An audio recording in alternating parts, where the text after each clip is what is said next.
Hello guys, আসসালামু আলাইকুম। কেমন আছো তোমরা? আজকের ব্লগে তোমাদের সবাইকে স্বাগতম। যেখানে আমরা কিছু বন্ধুরা মিলে প্ল্যান করছিলাম যে আজকে আমরা পিকনিক করব। আর পিকনিক মানেই তো নাচ গান মজা আড্ডা তো থাকবেই। তার জন্য আমি সন্ধ্যাবেলায় তাড়াতাড়ি করে বাড়ি থেকে বের হয়ে যাই। তারপর আমি দুই বন্ধুর সাথে সোজা বাইকে করে বাজারে চলে যাই। আর রাত্রে বেলা ভালো করে ভিডিও করা কিন্তু মোটেও সহজ কাজ না। তারপর বাজারে গিয়ে আমরা সবাই একসাথে হয়ে প্রথমে আমরা একটি ব্রয়লার মুরগি কিনে নিলাম। যেখানে আজকে আমাদের প্ল্যান ছিল যে আজকে আমরা বিরিয়ানি রান্না করব। তারপরে আমরা মুরগিটা কেনার পরে সোজা চলে যাই কাঁচা বাজারের দোকানে। সেইখান থেকে পেঁয়াজ মরিচ সকল দরকারি জিনিস আমরা কিনে নিলাম। আর এই রাত্রে বেলা ভিডিও করার কারণে যে আমাদের কতটা কালো দেখা যাইতেছিল সেটা আর তোমাদের কি বলবো। তারপরে আমরা আরেকটি দোকানে গিয়ে সেইখান থেকে আরো সকল দরকারি জিনিস আমরা কিনে নিলাম। এখন যদি সবকিছু তোমাদের একটা একটি করে বলি তাহলে আমার মাথা একেবারে খারাপ হয়ে যাবে। তারপর সেখান থেকে সকল বাজার শেষ করার পরে আমরা চলে যাই আমাদের বন্ধুর বাসায়, কারণ সেখানেই আমরা আজকে আমাদের পিকনিকটা খাওয়ার প্ল্যান করছিলাম। এবং সেখানে গিয়ে সবাই লেগে যায় যার যার কাজে। কয়েকজন সেখানে পেঁয়াজ ছেলানোর কাজে লেগে যায় এবং কাজ করতে করতে কয়েকজনের অবস্থা একেবারে খারাপ হয়ে যায়। তার জন্য আমি তাড়াতাড়ি করে একটি গান গাওয়া শুরু করে দিলাম।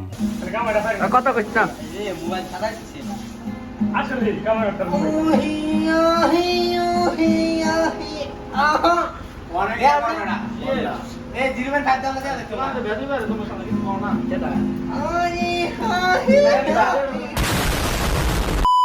এবং সেই গানটা শোনার পরে অনেকজনের ভিতরে আবার মোটিভেশন চলে আসে। তারপর মাংসটা কাটার পর আমরা তাড়াতাড়ি করে বাইরে গিয়ে আগুনটা ধরিয়ে নিলাম এবং আমাদের গ্রুপে যে রাঁধুনিটা ছিল সে তার কাজে লেগে যায়। আর ঠিক সেই সময়টাতে ভিডিও করার সময় আমাদের সাথে একটি দুর্ঘটনা ঘটে যায় এবং আমাদের এই এক বন্ধু পিছলা খাওয়ার ফলে সে সেখানে পড়ে গিয়ে মোটামুটি একটু ব্যথা পেয়ে যায়। আর কিভাবে কি রান্না করতে হয় সেটা আমার একদমই জানা নেই, তাই আমি বুঝিয়ে বলতে পারবো না যে এখানে কিভাবে কি রান্না করা হইতেছে। আমাদের শুধু এটা বলে দিই যে আমরা বিরিয়ানি রান্না করার চেষ্টা করতেছি। তারপর রান্নার কাজ সেখানে বসিয়ে দিয়ে রাঁধুনিকে সেইখানে রেখে আমরা ঘরের ভিতরে চলে আসি এবং ঘরের ভিতরে এসে আমরা তাড়াতাড়ি করে সালাদ গুলো কাটা শুরু করে দিই। আর যেহেতু আমাদের সকল কাজই করা মোটামুটি শেষ হয়ে গেছে, সেই জন্য এখন একটি গান পরিবেশন করা হবে। তোমরা যদি গানটি পছন্দ করে না থেকো তাহলে ভিডিওটাতে একটি লাইক দিয়ে দিও।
গানা গানি রস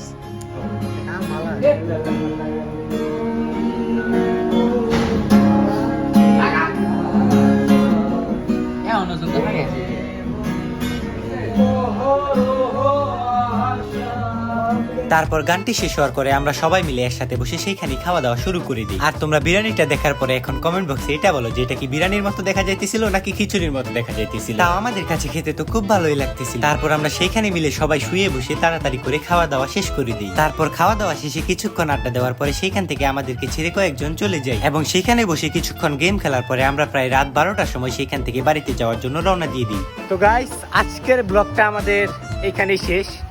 এখন সবাই আমাদের দুইজনকে রাইখা চলে গেছে। এখন আমরা হেঁটে হেঁটে যাইতেছি। আর এখানে অনেক দর্শক আছে, তাদেরকে নাই দেখালাম কারণ রাতে দেখা যাবে না। আর আমরা এখন যাচ্ছি, বাসায় চলে যাব, তারপরে গিয়ে ঘুমিয়ে পড়বো। টাটা। আর তোমরা সবাই ভালো থেকো, সুস্থ থেকো। দেখা হবে অন্য কোনো একটি ভিডিওতে।